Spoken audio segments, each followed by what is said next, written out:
The work of creation was complete. The heavens stretched across eternity, filled with light and beauty.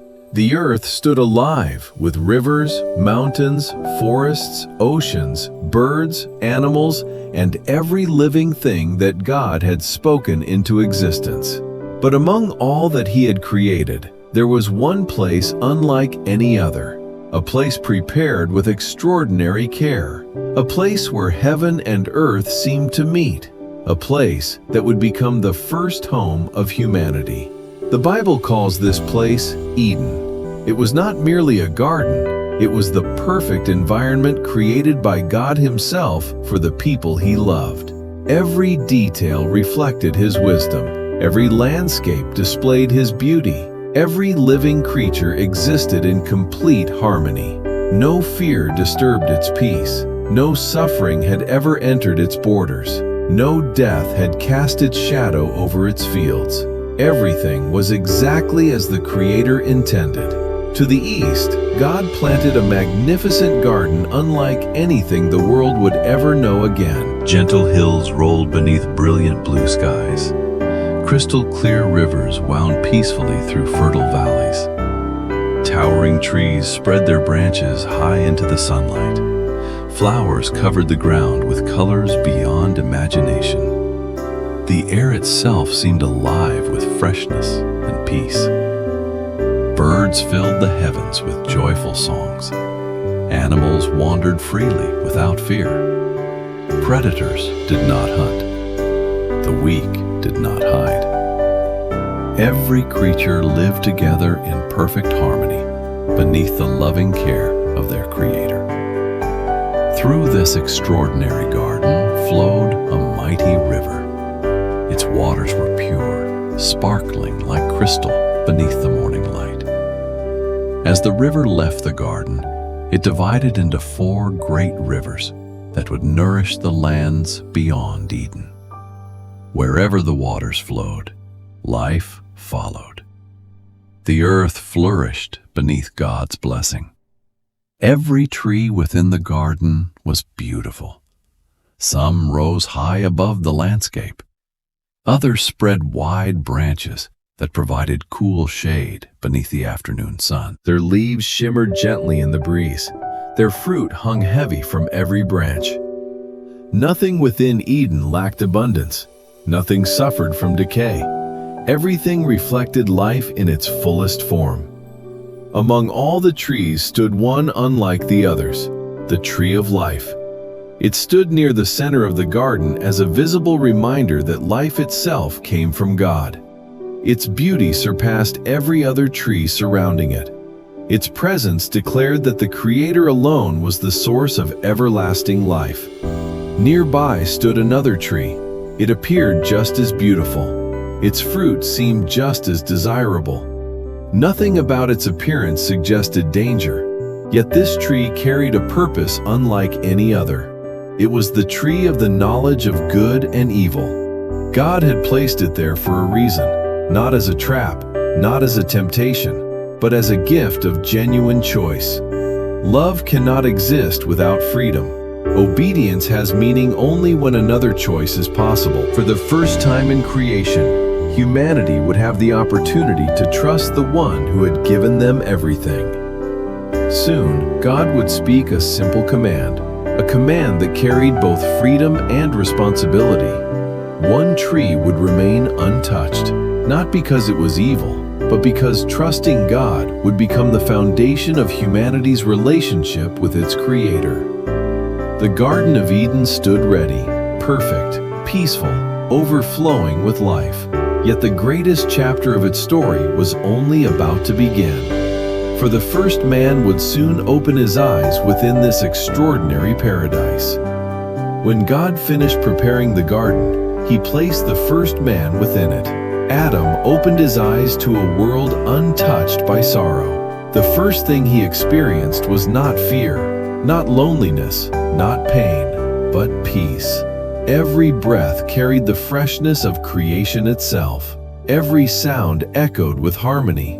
Every direction revealed breathtaking beauty beyond anything humanity has ever known since. Adam was not placed into a wilderness to survive. He was welcomed into a home prepared by the hands of God.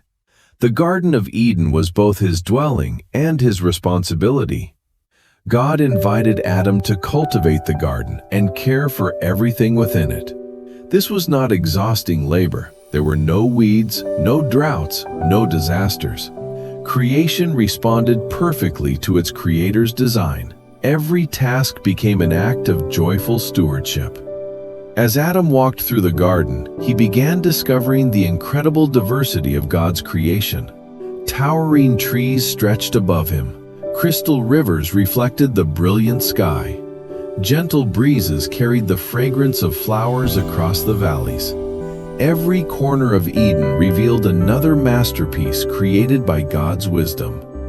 Then the Creator entrusted Adam with another remarkable responsibility. He would name every living creature. One by one, the animals came before him. Massive elephants walked peacefully across the fields. Powerful lions approached without violence. Graceful deer stepped softly through the meadows. Brilliant birds descended from the heavens. Tiny insects moved among the flowers. Creatures of every size and kind appeared before the first man. Adam carefully observed each one, their appearance, their movements, their unique characteristics, and with remarkable wisdom given by God, he named them all. The task revealed something extraordinary about humanity. Adam possessed intelligence unlike any other creature. He could think, observe, understand, create language. He reflected the image of the God who had made him. Yet as the long procession of living creatures continued, another truth slowly became clear. Every animal arrived with its companion. Birds flew together. Deer wandered together. Even the smallest creatures had their own kind, but Adam stood alone. For every living creature, there was a partner perfectly suited to it. Yet among all creation, no suitable companion could be found for the first man. This was not because God had forgotten, nor because his creation was incomplete. God was preparing Adam to understand a gift unlike any other. Before someone truly values companionship, they must first understand what it means to be alone. Then, in his perfect wisdom, God caused Adam to fall into a deep sleep. Not a sleep of exhaustion, but a peaceful sleep given by the Creator himself. While Adam rested, the greatest relationship in human history was about to begin. As Adam slept peacefully beneath the care of his Creator, God began a work unlike anything he had done before. He did not form another person from the dust of the ground. Instead, he chose something far more personal. From Adam's own side, God formed a woman, bone from his bones, flesh from his flesh. She was not created beneath him, nor above him. She was created beside him, equal in worth, unique in purpose, perfectly designed to complete what had been missing. When Adam awoke, his eyes fell upon someone he had never seen before. For the first time since entering the garden, he looked into the face of another human being. His heart immediately recognized what his mind could barely understand. This was the companion he had been waiting for. Not by chance, not through human effort, but through the loving wisdom of God. Filled with joy, Adam spoke the first recorded words of humanity. "This is now bone of my bones and flesh of my flesh." She would be called woman, because she had been taken out of man. These words were far more than poetry. They declared the beginning of the first family, the first marriage, the first covenant between a man and a woman.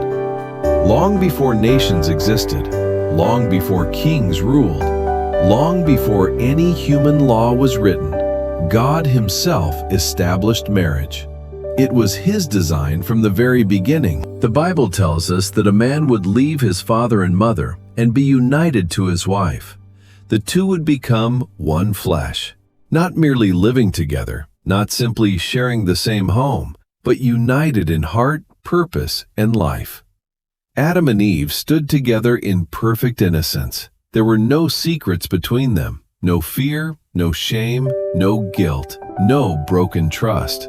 They were completely known, completely accepted, completely loved. Their relationship reflected the harmony that existed throughout all creation. Every morning they awakened surrounded by beauty. Every evening they rested beneath peaceful skies. Every day brought new discoveries within the endless wonders of Eden. They walked among rivers that sparkled beneath the sunlight. They listened to birds singing from the branches overhead. Animals gathered peacefully around them without fear. Even the strongest creatures displayed perfect gentleness. Nothing threatened them. Nothing disturbed the peace God had established. But the greatest joy of Eden was not found in its rivers, nor in its trees, nor in its breathtaking beauty. The greatest privilege was something no generation after them would fully experience again. God was with them. The Creator of the universe did not remain distant. He was present, near, personal. Adam and Eve lived every day in fellowship with the one who had made them. There was no barrier separating heaven from earth. No sin dividing mankind from God. Only perfect peace, perfect trust, perfect love. Paradise was not simply a beautiful place. It was the place where humanity lived exactly as God had always intended. Nothing in Eden was out of place. The rivers flowed exactly as they had been designed. The trees stood tall, heavy with fruit in every season. The animals lived side by side without violence or fear. The air carried only peace. Every sunrise reminded Adam and Eve that they lived in a world untouched by sin. There were no storms that destroyed, No disease that weakened the body, no tears, no suffering, no loneliness, no death. Everything God had created remained exactly as He declared it in the beginning. Very good. Every day, Adam and Eve experienced the goodness of their Creator in countless ways. Every flower reflected His creativity. Every mountain revealed His majesty. Every river spoke of His provision. Every living creature displayed His wisdom. Wherever they looked, they found evidence of God's love surrounding them. Yet in the middle of this perfect paradise stood a single reminder that love requires trust. Near the tree of life stood another tree, the tree of the knowledge of good and evil. God had spoken clearly, "You may freely eat from every tree in the garden." The invitation was generous beyond imagination. Thousands of trees, countless fruits, unlimited abundance. Nothing was withheld except one tree.